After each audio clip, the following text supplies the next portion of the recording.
Hello and welcome to this episode of Exiting Through the Gift Shop, the podcast where the rides might be over, but the opinions are just getting started. We're Rob and Matt, theme park nerds, pop culture obsessives, and the duo behind It's Rob and Matt on YouTube. Every episode, you can expect theme park news, Disney drama, Universal updates, pop culture chaos, and probably the occasional unhinged tangent about a defunct ride that we still haven't emotionally processed. Expect honest takes, hot topics, rollercoaster rants, and probably us forgetting what we were talking about halfway through. So grab your overpriced churro. Join the virtual queue you'll definitely miss. And let's get into it. Okay, so today we're jumping into our fast pass to the news, taking a bit of a deep dive into the brand new Universal Great Britain update that we've had this week, and probably going off on a few random tangents along the way. Theme parks, pop culture, and whatever else we're obsessing over. So it's been a bit of a week for theme park news this week, hasn't it? Yeah, and a little bit of news in this week. And the main kind of news that has come out this week, we're going to use as the kind of main talking point for this episode. But first things first, how are you? I'm all right, thank you very much. I'm good. I'm good. It's definitely been a busy one, and there's been a lot to keep up with. But should we get into our fast pass to the news? Let's go. Go for it. Okay, so in this week's fast pass to the news, then there's been quite a lot of updates in regard to construction around the Disney parks. So one of the first things that came up that I noticed was that work is continuing to progress over at Disney's Animal Kingdom in Walt Disney World in Orlando. And that is for the Tropical Americas section, which is going to be opening in 2027. So that's the area where we're going to see the Encanto ride. I think there's Coco stuff over there as well, from memory. But the ground that was Dinorama has been completely cleared. It's now just dirt. It's been leveled, and or it's ready to be leveled. And then they're looking at starting to put like foundations for the show building and stuff in. Really? I didn't even know this was going on. Yeah, I didn't either until I did some research. Yeah, BioReconstruct. Now that Epic Universe is done, BioReconstruct on Twitter is all over it. So yeah, there's like aerial shots of. So where the restaurant was where we went last year, Dinorama, you can't go there anymore. No, that's still there. Oh. That's Restaurantosaurus. Dinorama is the bit that was like the fun fair. Yeah, the fun fair's not there now. No. Oh, didn't even know that was done yet. Yeah. So they're all construction walls around there. It closed in January, isn't it? We talked about it between ourselves at the time. Okay. Yeah, January this year. But yeah, there's all construction walls up and stuff as far as I can see. So where where do the construction walls go then? Like where you meet Donald? Or is all that? I think so. So can you still walk around that bit where... Oh, I don't know. I don't even know if you can get down there now, thinking about it. And then get to Dinosaur. Yeah, I don't know if you can. I don't know if that'll be blocked off. There's a new meet with Daisy, so I'm guessing that whole section, I'm guessing the Chipmunkasauruses and all that stuff has gone. Already? I didn't realise all that had gone already. Although I feel like if the Chipmunkasauruses had gone, we would have seen more about that. I don't know. Anyway, that whole area it's exciting to see that we are at the point where, the ground's been cleared. They're starting to prepare to build the show building for that ride, which is very cool. Yeah, it's exciting. What's the opening date for that? 2027. Okay. I'd expect, as with most Disney rides, summer 2027. 2 years. Yeah. It's usually about 2 years, isn't it? Yeah, it's normally summer 2020. It's normally summer, isn't it? Which is it's like end of May, June time. Unless it's in Paris. Yeah. And then it takes 2 years to build a gazebo. And Frozen Ever After takes 5-6 years. Let's not get started on the opening year for that. But as part of that kind of change, the Boneyard has also got an official closing date, which is the 2nd of September this year, meaning that the last day that guests will be able to experience it. So if you did want to go with any children that you might have or young family members or anything like that, the last day that you can experience that as a guest is the 1st of September this year. Oh, we'll miss that as well then. Not that we would go running around the Boneyard, but yeah, it'll be closed by the time we get there. So how do you feel about that whole area and what's going on there?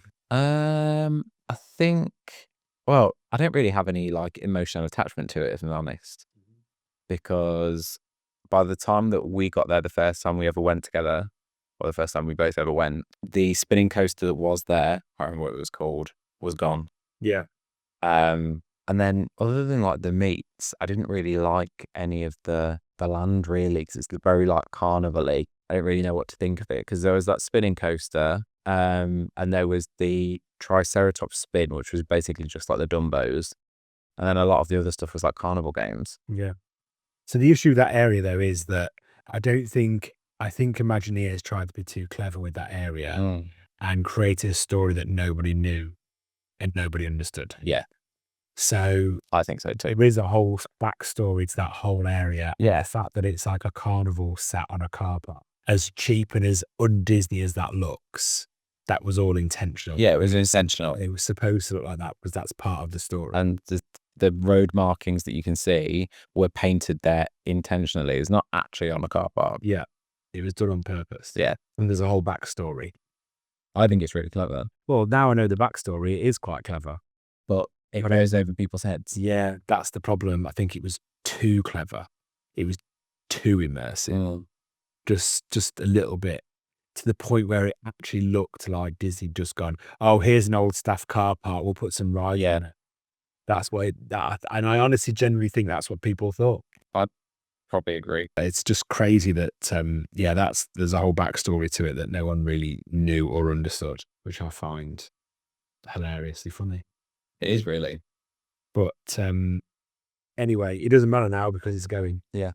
They're getting rid of it, so it doesn't really matter. So that whole Dinorama area is gone. Restaurantosaurus is currently still standing. Dinosaur, we think, is going to be open until the end of 2025. Yeah, that's supposed to be like closed for 2020. January 2026, we reckon that will close. Yeah. And then after that, I'm not sure. I think from what they said at D23, they don't want this to be like a phase thing. So the plan is for the whole of the Americas section to be kind of ready all in one go. They don't want to like open one attraction, then open another, and then bit by bit they want the land to open. So does that mean there's going to be no Indiana Jones until 2027? Is that part of that? Yeah, that's part of that. It is part of that. Yeah, that's interesting. Yeah. Just means that we lose that ride there for 2 years. Yeah.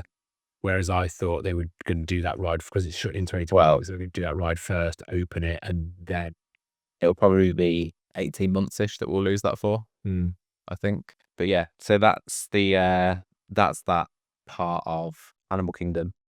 There isn't really a lot else going on in Animal Kingdom at the moment.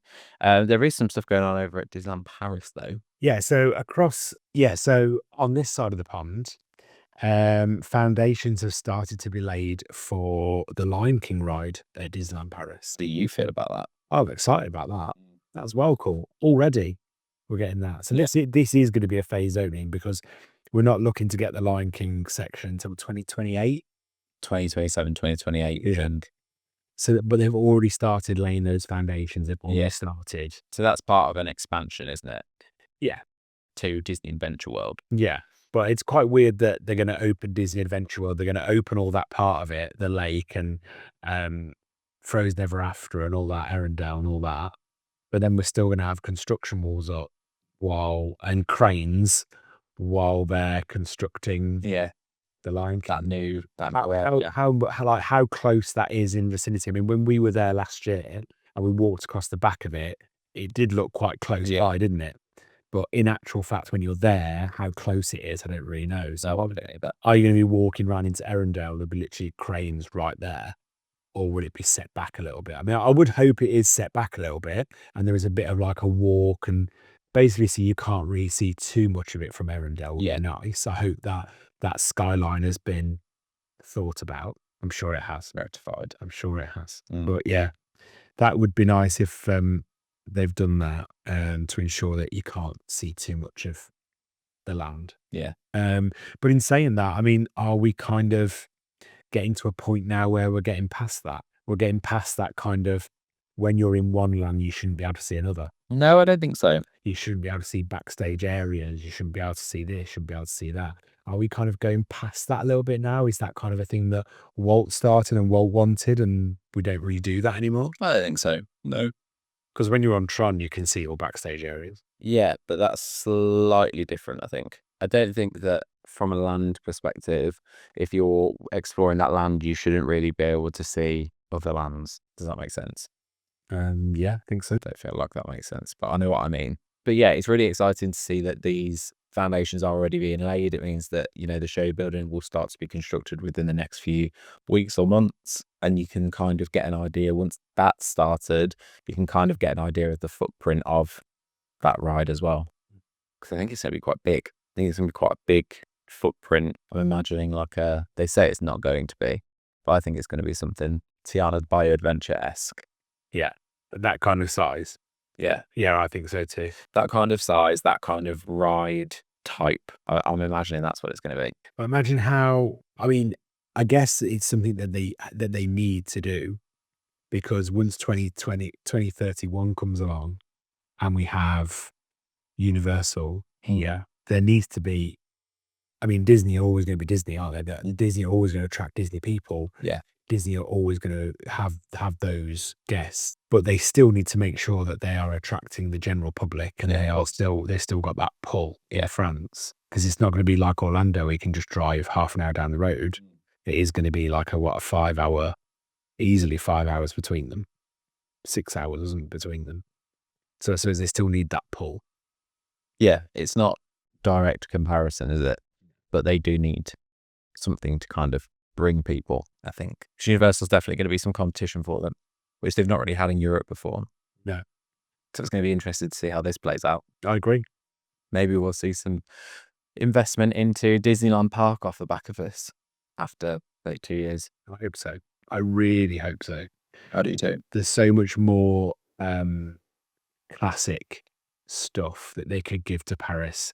They say, for example, the park I always kind of compare it to is Disneyland Anaheim, and I think they're a similar size. Disneyland Paris is bigger. It is bigger as attractions. Yeah, by area, by land mass, it's bigger. Yeah, but it has less attractions. So I always think of them as kind of like comparable. Yeah, comparable parks. I think I do too. Really, yeah. I'd say they're probably the closest. Let us know in the comments if you think differently. Because you can't compare Disneyland Paris to Disney World. Not to Magic Kingdom. You just can't. They're two completely different things. You can't compare them. So you have to look for another way to compare them, I guess. I always compare it with California. Yeah. I think that's probably the right place to compare it to. But then, yeah, we haven't had any kind of real investment we've had no new rides or attractions since opening day, really. No. There has been investments and refurbishments and stuff like that.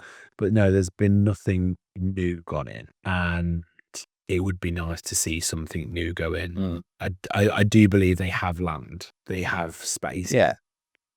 So it would be nice to see something new go in there. Yeah, I think so. I think there needs to be something. I think we need to see some kind of, because the other thing is as well, if we're talking about attracting people, for people that aren't as emotionally invested or don't have that same connection to Disney parks where, they go every year without fail, not having something new isn't going to draw people. Okay, you've got the stuff over in Disney Adventure World when that opens. That's great. But the main park is still the same. Yeah. Disneyland Park is still the same. There's nothing new there. There's nothing to attract people.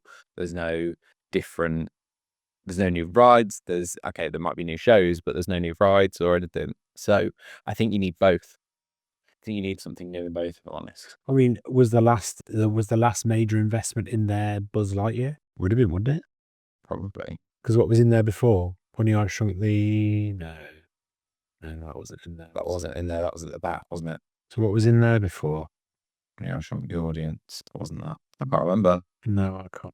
I don't know what was in there before. Let us know in the comments if you know. But yeah, I guess when they put Buzz Lightyear in, the last new thing. So Disneyland Park has had something new since it opened.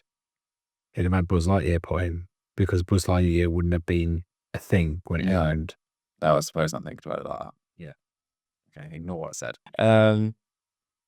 But yeah, anything to add on that point? No.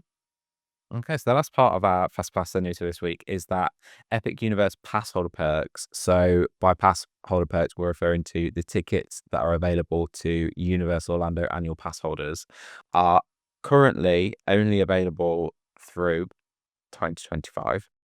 So come 2026, you cannot book pass holder perk tickets for Epic Universe, which has started a rumor amongst the fans that they believe that we're possibly going to see annual pass availability for Epic Universe in 2026. See, they'll just add it.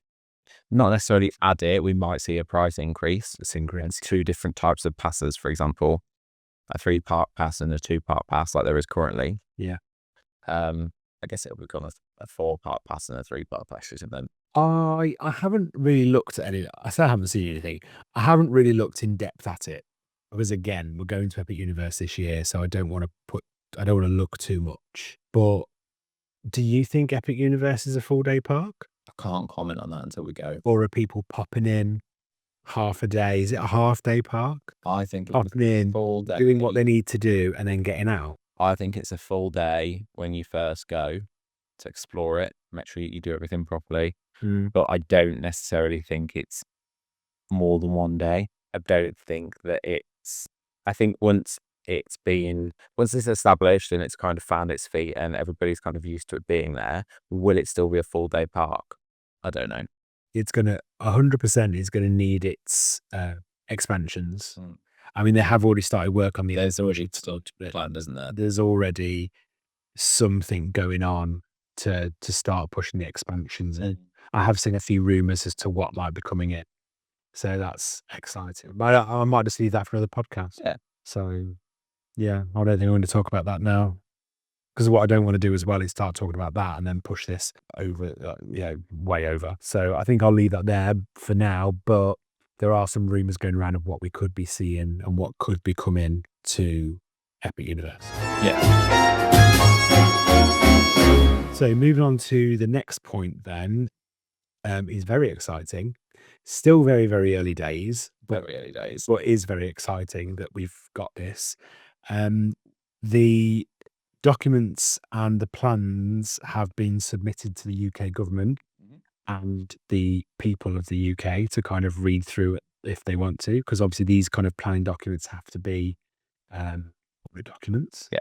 So it's all been submitted now, and there's lots of things in the documents just talking about what Universal are looking to do with this park that they're bringing to the UK, what what proposals they've got, what they want, basically kind of their mission as to what they're bringing and what is actually coming. Yeah. So I believe there's no mention of any kind of rides or anything like that. It is all still up. That's all still very up in the air. And it's mainly just documentation. I mean, to be honest with you, there are pages and pages and pages, and I've not read anywhere near all of this. It's not really for us anyway. No, it's definitely not for us. It's for the Environment Agency. It's for the government. It's for people like that, Government advisors, this kind of thing. But yeah, so looking into it and just looking at like some of the details that are in there, and there is some exciting bits in there. Some things, I guess, that because they need to outline what they want to do and what they want, they've had to let slip some of the stuff that they probably want to do. Yeah. Now, this is not saying that all this stuff is coming and this is definitely what they're doing. No, we're a long way off yet. Yeah, this is just them kind of saying, well, we want this window open to be able to do this. We want to open this can to make sure we can do this. We want to give ourselves the ability to do this. Basically, just to make a kind of, I can't think what the word is, but just off what you've said. Basically, we want to open this can, so if we want to throw these worms all over the floor, we have the ability to do so. Yeah. But if we want to keep the worms in the can, then we'll leave the worms. Then we'll leave it there. Yeah. So the documents got sent, went out, was it Thursday? Thursday, I think, yeah. Went out Thursday. And so I think what we'll do is probably just go through and just talk about each point that we found was quite interesting to talk about. Yeah, I think so. Just kind of go from there. Like I said, there is a lot in there, and a lot of it is just not for us. Yeah. But it's just very interesting to see some of the things that they're talking about in there that could be very exciting. If I'm being completely honest, I was expecting all of this. Yeah, I was too. I would not expect a company like NBC Universal to bring a whole brand new resort, spend all this money to come to Europe and not deliver this, deliver what they're delivering. There is no way that I would expect Universal to come here and be closing the park at 5 o'clock Yeah. and things like that.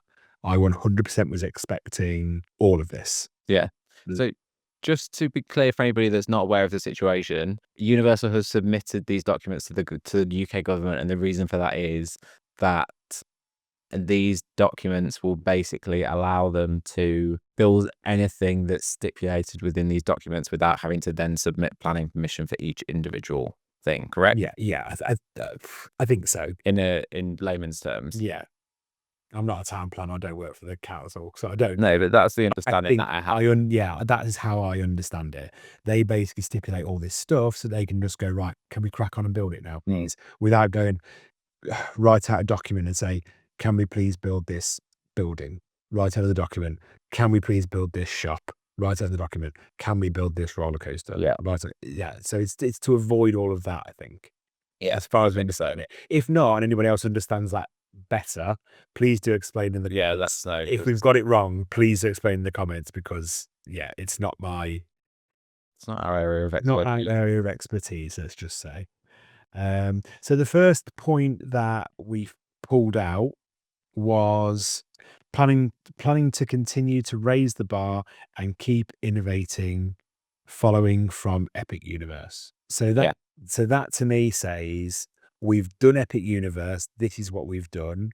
We're going to come to the UK now. Don't worry, we're not going to bring you some small park that's not worthy of anything. We're going to take our learnings from Epic Universe and we're going to apply them here. Yeah, we're going to continue to innovate and keep creating, and and we are going to push the bar a bit further. Yeah. We're not happy that that what we've done so far is it. We think we can push ourselves a bit further. Yeah.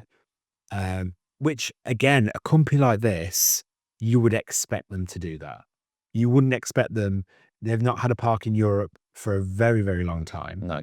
You wouldn't expect them to come to Europe and just go, oh, well, yeah, here's a few little baby rides and, we'll slap minions all over it and we're done.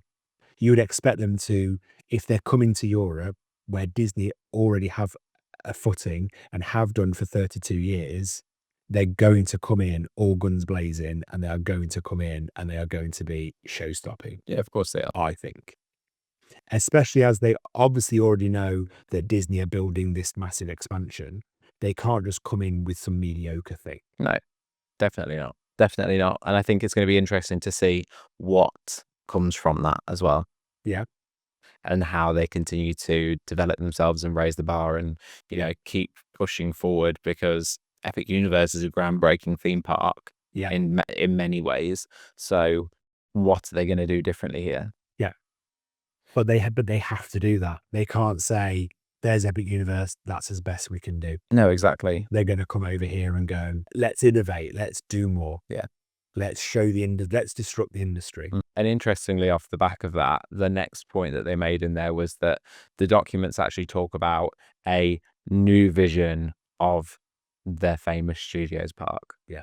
So bringing the kind of glitz and glamour of Hollywood and the filmmaking side of it, the typical Universal Studios park, like Universal Studios Florida, but reimagined, the modern, the up-to-date version of that. And what does that look like? What does that entail? I would imagine something along the lines of Universal Studios Beijing. Or since they've created that park, have they got a new vision? Exactly. Or is that changed? Yeah, has that now changed? They've gone, actually, we can do this. And this is good. So, yeah. So, what is this new vision that they've got for this new Studios park? Because they've literally mentioned the archers and everything in the planning documents. So we are going to get a Studios park. It's not going to be this kind of Epic Universe style park. It is going to be the Universal Studios park that we know and love, but reimagined, up to date, new, modern. So what does that look like in 2031? It's exciting. It's very exciting. Also, they mentioned plans for a theme park and a water park. They did, didn't they? Now, I don't think we're getting the water park straight away. Okay. But I think they're saying there might be a water park later on down. Maybe. maybe it might be a water. Maybe if we can get some money. We want to be able to do a water park, but we're going to go with a theme park first. See how that goes, and that before we, Yeah. chuck a load of money at a water park. I could be completely wrong. The water park could be all part of it, Well, it's not been mentioned yet, as far as I'm aware, in any kind of concept art or anything. but it is in the documentation to say that that's what they want to do. Yeah. So this is if we think the potentially something like if we think that the crowd is right, our customer base is right, the weather is right, the money is there, then maybe somewhere down the line we'd like to build a water park and we'd like to have the ability to do that. I think so. I don't think the water park will go in to 2031. No, I don't either. But look at how long Universal Orlando was Universal Orlando before Volcano Bay went in. Because I can remember Volcano Bay going in. It's only the past, is it 10 years old? Yeah. I don't know exactly how old it is. I don't even think it's 10 yet. I don't think. So yeah, that didn't go in for a long time is the point that I'm making here.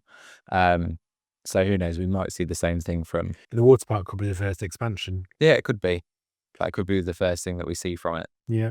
So, but there is plans there for that. So there is plans for the theme park, and they want to be able to bring a water park as well. So that's in their plans. I guess it's to keep the door open so that if later down the line they say, "Oh, I want to do a water park," no one can go, "Oh no, you can't do that." They're putting it straight in their proposal, straight away. No messing. It's straight in there. No messing, no arguing. No. Okay, so the next bit, which I'm very excited about, because this is something that is completely foreign in the UK. So within this document, they have stated what they would like their normal operating hours to be. This goes from Monday to Sunday, pretty much any day of the year.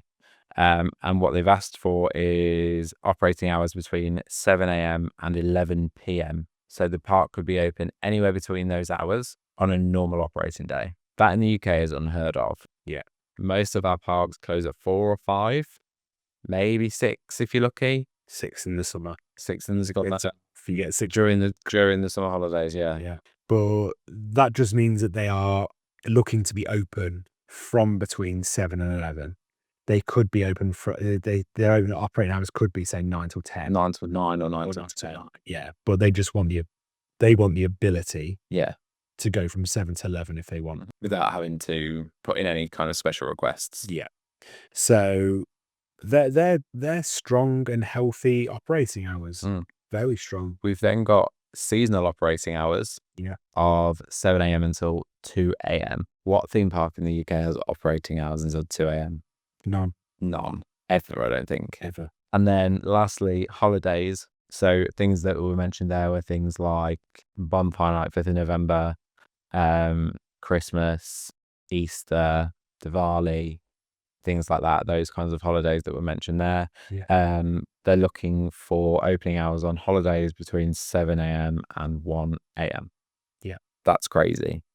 That's completely like foreign in the UK. Yeah. Completely unheard of. That's amazing. If they get that, that's fantastic, because that's what we need. Because there's nothing more frustrating than, especially during summertime and stuff, sometimes, you'd have had a great day in a park and then all of a sudden they're like, right, go on then, off you go, home time. Yeah, so that's one thing that does frustrate me when you're in a park like that, is that you get to kind of that 6 o'clock kind of time. It's starting to get a bit dusk. The sun's starting to cool down a little bit. It's that really nice point of the day where it's still warm and, the sun is still kind of there. It's quite low, but it's still there. The park's looking really nice. And then it just shuts. Yeah. And you just boot it. All the rides are just stopped. It literally just turns music off. And you just think, I could have kept going for the 3 hours here easily. Yeah. And I think I found that when we went to Italy as well, that it was just too nice and warm, a nice evening. And you're just walking out, all the rides are stopping, all the staff are just walking out. You just think, you could go till 9 o'clock here. Easily. And the park is full of people. Yeah. And everyone's just being marched out like a massive walkout, and everyone's just marching out. And you're thinking, you're literally just throwing all these people out, and you could just keep going. So yeah, I find that really frustrating. So it's really nice to see that they are looking for those kind of hours. And if, like I said at the start, I was expecting to come in with those hours. I wouldn't expect them to come in and start shutting at 6 o'clock. No. Not with a resort like that. Not with a company like Universal. I would not be expecting that. So yeah. So next up then, I believe it's a confirmation. That's in their document. So I believe that's a confirmation they want to bring it, or is this just them saying we'd like the ability to, if when the park is nearly ready, we feel like there's a market for it. I think based on the fact that they've requested those hours, I think that's them saying That's we're what they bringing want to it. do. Yeah. So they've mentioned in the document that HHN Halloween Horror Nights is going to be a 60-day period. Yeah. So what they've asked for is a 60-day period for events, Yeah. which is Halloween Horror Nights, really. Yeah. And they have mentioned Halloween Horror Nights several times within the documents, haven't they? Yeah. So yeah, that's very, very, very exciting. I guess it's one of their signature events, isn't it? Mm. It's known all around the world. It's a worldwide event. Everyone knows it. It's the standard of the event is really high. They have it in Hollywood. They have it in Orlando. So I guess it's a no-brainer to bring it to the UK. Yeah, I would say so. And I think that what's quite interesting is that this park is going to be very unique. And, there's definitely some differences I think one thing that stands out for me is that this park is going to be very unique. And, there's certain things that culturally are different. Say, for example, we noticed that Halloween in Orlando at Universal was totally different to any kind of Halloween event that you would experience here in the UK. Like totally different. Yeah. So how are they going to understand that cultural difference and make sure that it suits the market? Well, I think it's really interesting as well, because how is this going to change the course of Halloween events here in the UK once this comes? This will go either two ways. I think it will either squash some events that are already running, or it would just make more people enjoy Halloween to the point where it will make Halloween nights thrive here. Yeah. I mean, I already think there is very, very high competition for Halloween nights That's it. here now. You've got all these like farm parks now that are popping up. That is a very Americanized idea. Yeah. There's loads of YouTube channels and stuff where these farm parks have their own YouTube channel. They put out new mazes or houses every single year, and then they shout about them. And they even do like construction updates. I mean, they show you how they build them. Yeah. And then they tell you about the story. People hold them in their houses and build a whole like house in their houses. I've seen those. There are channels on there that you can watch, and it is so interesting, and it is so bizarre how far they go with it, because we just don't do that here. And there is a lot. So that's what I mean. There's a lot more competition nowadays in the UK for Halloween, and we're seeing new farm parks pop up all the time. Every year there's a new farm park pop up, aren't there? Yeah, And they basically. come up from, they're a farm throughout the year. They do, strawberry picking, they do all this stuff. And then at Halloween, they put like a house, or they put two houses on, and they do a whole like scream park thing. So there's already a lot of competition going on. Alton Towers have them. Thorpe Park have them. I think Chessington have stopped. They used to do them. Don't do it anymore. They do something different. They don't do any like horror houses or anything. They did do it for a little bit. But yeah, so there's a lot of competition for this kind of stuff. So with Universal coming, will they just make it bigger here? Bring their American ideas and their Americanization over and just make it bigger? Maybe. Or will they literally just take the market? I don't know. Very interesting to see how that kind of goes. So very interesting to see how that goes. Next, or have we got anything else to add? I don't think so. No. So next up, Eurostar to potentially be extended to Bedford. Yeah. Where's it stop at the moment? Is it St Pancras. St Pancras? Yeah. So extending it all the way so that people in Europe can literally get on a Eurostar and go straight right there. there. I guess in a similar way that we used to have the direct line from London to Disneyland Paris, they want to be able to do a Europe to Universal. Yeah. So yeah, I don't know whether that's a conversation with the people that own. Yeah. So currently, I was doing some research. Not research. I was reading some news stuff a few months ago now. And currently there is one company that has basically the monopoly, the ownership of the train business that uses the Eurotunnel. However, either this year coming or say 2026 or 2027, they are looking at introducing several operators onto that line. Yeah. So it will no longer just be the French company that own Eurostar. Yeah. There's potentially going to be some competition with that, which is, in a way, I think, provides hope that we'll see a reduction in fares. I was going to say, hopefully that's a good thing, because that should drive down the price. Because it's ridiculously expensive at the moment. Not always. I'm sure that there are kind of cheaper tickets that you can find, but every single time that we've looked, and even when I've had to travel previously for work and things, I know how much that ticket on the Eurostar cost, and it costs an absolute fortune. It's a lot cheaper to fly. Yeah. And that's the same when we're looking at trips to Disneyland Paris. It's cheaper for us to drive or fly, normally by 3 or 4 times the amount than it is to get the Eurostar, and I think that's crazy. So seeing that introduced would be fantastic, but also knowing that there is also that connection is fantastic, because that means the other thing as well is that it's another train route that people from London could potentially be able to get. Yeah. I'm not sure how that works with internal rail, because obviously when you get to, I don't know if that would work actually, because when you get on a Eurostar, you have to go through passport control and stuff. So maybe you wouldn't be able to do that. I'm not sure. Okay. So next, Universal have asked for up to 115 meters of building height for attractions to allow them to compete with other attractions in Europe. Wow. So they've obviously done their research to see what other attractions there are about in Europe, if people were traveling for attractions for, say, roller coasters, height and things like that. Not saying that they are going to build to 115 meters high, but they want the ability to, if they wanted to, or if they needed to, they'd like to be able to go that high.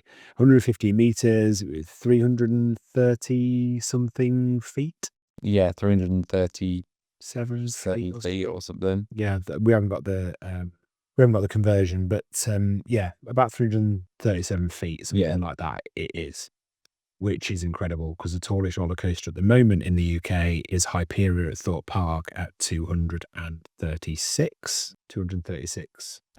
So that goes taller than that. Not saying that that's where they want to go, but they want the ability to do that. Yeah. So what they also mentioned in the documents, which I thought was really interesting, was that what they also mentioned in their documents was waiting for the dog to be sick. We'll just wait for the dog to be sick. Are you done? He doesn't know himself. Anyway, one thing that they did mention was that Europe is different to the US. In the US, none of their parks have attractions that are anywhere near that height. Yeah. But because Europe is so much more compact, there is less space to be able to do things with, therefore they might need to go higher. Yeah. That is what they said, isn't it? Yeah. I thought that was a really interesting point that they made. Yeah. So they're already thinking, we haven't got that much room to do too much low to the ground. So if we can go higher up, that's where we can get get our attractions there. Yeah. So by asking for that much, they're not necessarily saying that, they're going to definitely build something that is that tall. They're not saying, we're going to push like the limit and go to exactly 115 meters if that's what we're allowed. What they're saying is that actually we want the ability to do that because it puts us in a position to be able to go up against our competition in Europe, where these taller rides are more common. Yeah. Because they are more common in Europe than they are in the US. Mm-hmm. And I guess that's because of the reasons that they've said there, where they might not have as much landmass to build on. So actually we need to go taller. Yep. So construction to begin in 2026 with an opening of 2031. So it is a 5-year time span. Yeah. Which is, I think we had an idea that it was going to be 2031 anyway, didn't we? Yeah. Really. I think we knew it was probably going to be around kind of 2030, 2031. So that's quite interesting. And yeah, we're looking at about 5 years-ish for construction, I think. With consultation from now until the 31st of the 8th, 31st of August. So I guess that's for people to put their 2 pennies worth in. Yeah, whether good or bad, I guess. Yeah. I mean, I know that Brits often see that as, wow, this is my opportunity to go and complain and say I don't want it and whatever, because we never have anything fun in this country. But it's also an opportunity for people to go and say, actually, I think this is really good. I think that, it's going to bring a lot to the area. I think that it's going to open up tourism and jobs and all that kind of stuff. So, which it is, and that's all within the documents as well. All the information as to how many jobs they're thinking that this is going to bring, how much they think this is going to bring to the local economy and to the British economy, and all those kinds of things too. So yeah, really, really interesting, I think. And then the final one is no nightly fireworks. Permission for 10 fireworks shows a year, possibly nightly drone show. Yeah. So they're already saying, don't worry, we won't be setting fireworks off every single night. Yeah. So they've asked for 10 opportunities to set fireworks off a year. So I'm guessing that maybe 2 or 3 of those will be used for bonfire night, because that's a national kind of British holiday. Yeah. So they will do something for that in a universal way. Yeah. I guess that doesn't mean they're going to set off 10 fire. It just means, can we please Yeah, I mean, have the ability to do 10 if we want to? if we think about it, let's say 2 or 3 for bonfire night, 1 for New Year's Eve. There's 4, if not 5, and then they've got 5 more to play with. Yeah. So at least I suppose if you do live in the local area, you haven't got to worry that you're going to have like a fireworks show going off every single night. And if you live close by, you're going to hear it. yeah, it's not going to be like living near Magic Kingdom. Yeah. But they have asked for permission for a nightly drone show. So I feel like, Well, no, that's a rumor. oh, is that rumored? So that's a kind of speculation. Oh. They've asked for permission to do a drone show and to basically have free reign with that. Okay. But the speculation is that as they don't think they would be allowed to have a nightly fireworks show. Potentially, we might see a nightly drone show. Drones are quieter. Yeah. So have drone. And I think a lot of theme parks are bending more this way now with the drone shows. I think they're probably a lot more economical. Probably. They're probably a lot more, they're probably a lot better for the environment. So I think a lot of parks are pushing in the drone direction now as well. So yeah, I can see that being a thing, a nightly closing show or something like that to and using drones. Yeah, I think so. Maybe like like a fountain show with drones. Yeah, and maybe that's maybe that's what they're looking. Maybe that's what we'll see. That's where they're going with it. It could well be. But yeah, anything to add on anything that we've talked about? No, not really. It was just really just to highlight what was in this interesting things that were in this document. Yeah. To kind of show what Universal are looking to do. None of this is set in concrete. None of this is a definite, this is what's coming. It's 5 years away. It's way too early to be speculating what we're actually getting. Yeah. I just thought it was quite interesting just to kind of highlight where Universal's head is. And what the operation, not the operations, but how the park could be operating. I think that's quite interesting. Yeah. I'm not going to sit here now and speculate what rides we'll be getting or what IPs we might be getting or, Yeah. anything like that, any kind of detail of the park, but to see that, these are the things that they're asking for, this is the permission that they're asking for, I do think that that's quite interesting. Yeah. And there's thousands and thousands of pages to these documents, and I don't even know how many documents and chapters within those documents there are. Mhm. But not all of the information is intended for people that like Universal and theme parks and stuff like that. Absolutely not. So, we're not going to dive into all of it, but there is some interesting stuff in there. The marketing they put out a year before the park opens, that's for us. Yeah. And that is something that, is widely available to anybody. So if you are interested in it, it is on the government website. You can go and check it out. You can have a read through it. If you've got that much time. But if you've got that much time, no, if you've got that much time on your hands to read that, then yeah, but no, some people might really enjoy reading stuff like that. So yeah, I know, but I don't. No, I don't. I just pick out the important things that mean something to me, I suppose. Yeah. it's exciting, and we'll definitely be talking about this more as things develop. But for now, I don't think there's any point speculating too much because these plans might not even get authorized. Absolutely. And I think it's more fun to kind of leave it open for now Yeah, me too. and then dive into it as the years go by. Me too. Yeah. So, one thing that we have talked about previously is our thoughts on European parks and how I don't think that within the UK, I don't think there's enough appreciation for European theme parks. Yeah. Because a lot of them are extremely beautiful. Yeah. A lot of them could quite easily rival Disney in terms of theming. Yeah. And a lot of it's like original theming as well. Yeah. Because a lot of the, as we're discovering, a lot of the families or business people that owned these parks went to Disney, got the inspiration from there, and then came and basically recreated it in whatever European country they were based in. Yeah. So there's a lot of that. And I thought it might be quite fun to, as we've recently ticked another one off our bucket list, the two actually, by visiting Italy and doing Gardaland and Mirabilandia as we did. Yep. While we were there, we could see the kind of Disney references within that. But I thought it might be quite fun to go through some of our bucket list parks and kind of do maybe 5 each. Some of them might be the same, so it might be less than 10. But just to kind of go through our bucket list European parks. Okay. So out of we'll do like 1 to 5, 1 being like the very top spot. What is your most sought after European park to visit? Probably you know what it's gonna be. It's gonna be, it's difficult because there's two.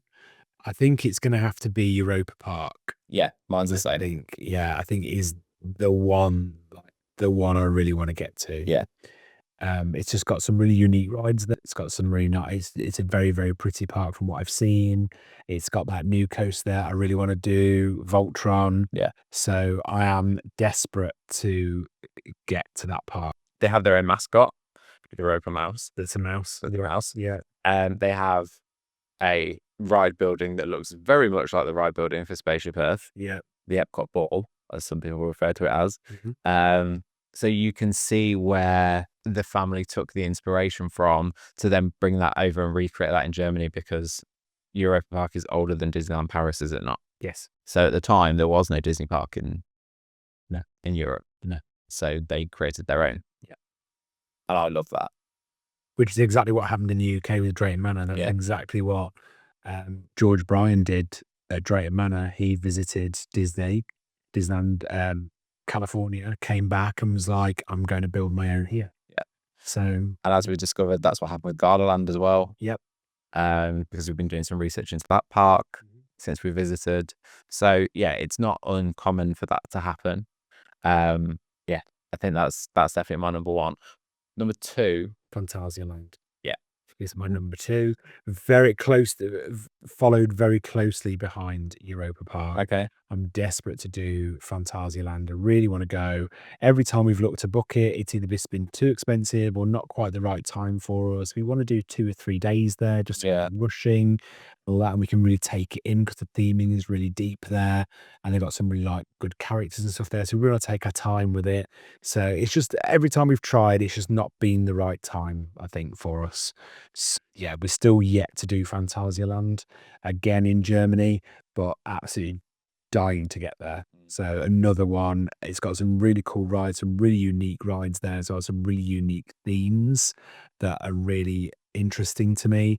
So yeah, really looking forward to get to that park as well at some point. I'm hoping 2026 we'll be able to tick one of these off. Yeah, me too. And I think that there's definitely some crossover between, there's definitely some bucket list attractions in those parks for me as well.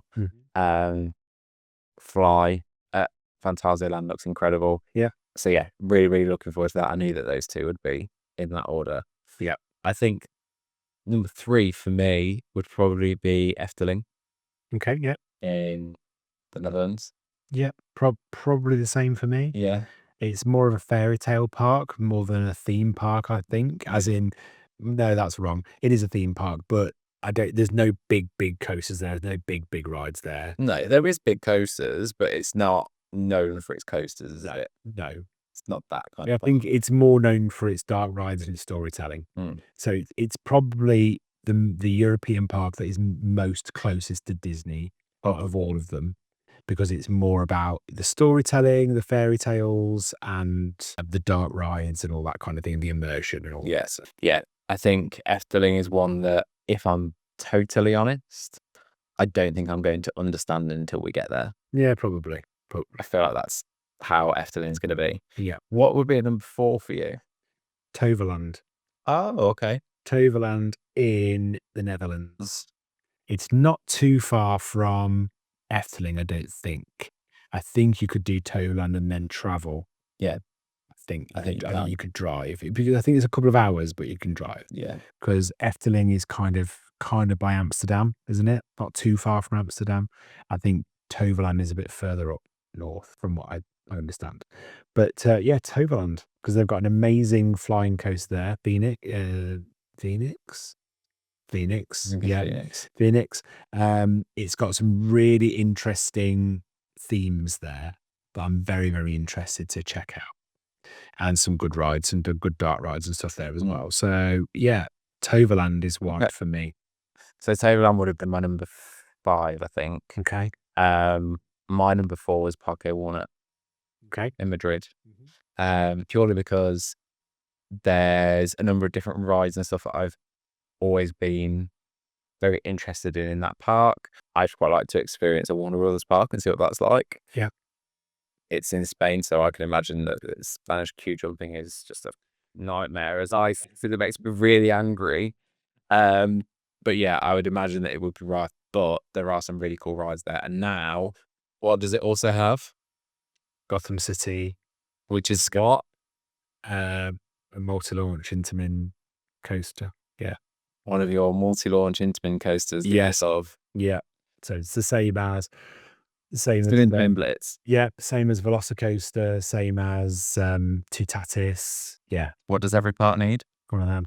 Intamin Blitz. Yeah, one of them. What he says every time I'm talking about something. What they need is an Intamin Blitz. You know what they need here?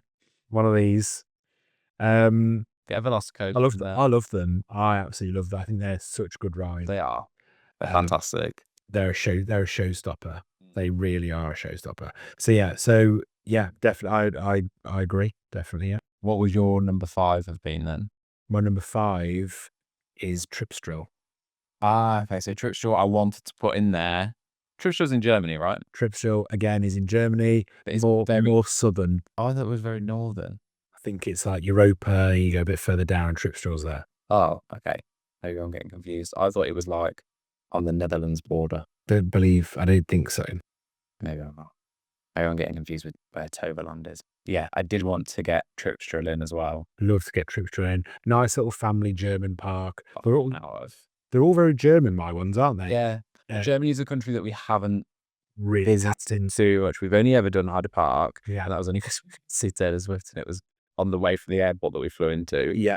Because we were crazy. But that was an experience. Yeah. That park was interesting, and probably not one that we would revisit anytime soon. But there are a lot of European parks that we do want to visit that just happen to be in Germany. There's probably 50% of our list is in Germany, to be fair. So yeah, Tripsdrill, I don't know too much about, but I do know that I want to visit. I have seen photos, I've seen videos, I've seen sort of the types of attractions that they have there, and I have quite high expectations of the theming and stuff there. So it's definitely one that's on my list. It's a very nice, pretty park, and I believe it's still owned by the family, the German family that started it. I think. Also, I like that when that happens. That'll be so. It's not owned by a big corporate giant. It's still the original family. So that's nice. I think the only parks I didn't mention, which I do want to do, but they're kind of, I just couldn't fit them on the list, I suppose. But the Swedish parks. Yeah, because we've got Liseberg. Liseberg's actually quite high on my list. I should have put that in there somewhere. Yeah. This is what happens. Yeah, it's too many to visit. And that's without even touching the US. Yeah. But yeah, I think there's a lot of stuff there that I definitely there's a lot of places there that I definitely want to visit. Liseberg's quite high on my list. Yeah, I think especially since there was a girl on there last year who came and spoke to us when we were at Alton Towers in a roller coaster restaurant, who was from Sweden. Yep. And don't know if she's from Gothenburg, but that was her local park anyway. He just said it's amazing. You guys would love it. So since then, I wanted to go before anyway, but since then I've been like, yeah, we really should go there. So yeah, it's definitely on the list to go there. Yeah, again, it's just difficult, isn't it? Sometimes it just can be quite. It's just fitting it in. It's just making it work, isn't it? Do you know what I mean? You've just got to kind of, when you've got your holiday and you're going to go, you've got to wangle it to make it work. Because what you don't want to do is go at the wrong time and pay extortionate prices for your travel and things like that. yeah, And got to find get it wrong, you end up paying a lot of money. If you get it right, you can do these trips for quite decent amount of money. Yeah, you can. Yeah, you have to be savvy with it. You have to plan your time right. And also, I think you've got to work out whether or not that's going to work for you with your annual leave and how much time you want to dedicate to that. Yeah. Because if you can do it over a weekend or 2 days off that you've worked together or whatever, then fantastic. But actually, do you need a little bit of time before or after to kind of recuperate or whatever? And when you start thinking like that, like a grown up, I always think, because as much as, doing these trips is great and, I can do it in 2 days and then I can be back at work and then I've not used any extra holiday. Yeah, but I'm knackered after we've done especially a new park. I'm knackered after that. So I personally think it's better to take a day at least afterwards to just kind of chill, reset, get your life back on track, take a nap, whatever you need to do. Yeah. Get rid of that theme park hangover. But yeah, anything else to add on that? Fantastic. Okay, so that's a wrap on this episode of Exit Through the Gift Shop. So thank you for hanging out with us. If you enjoyed the ride, make sure you follow, subscribe, and maybe even leave a little review if you're feeling nice. It helps other pop culture fans find us. Got a question, a hot take, or a random thought? Let us know in the comments. We love hearing what you guys are thinking. And don't forget to check us out on YouTube at It's Rob and Matt for even more theme park adventures. So until next time, stay magical, stay chaotic, and as always, exit through the gift shop.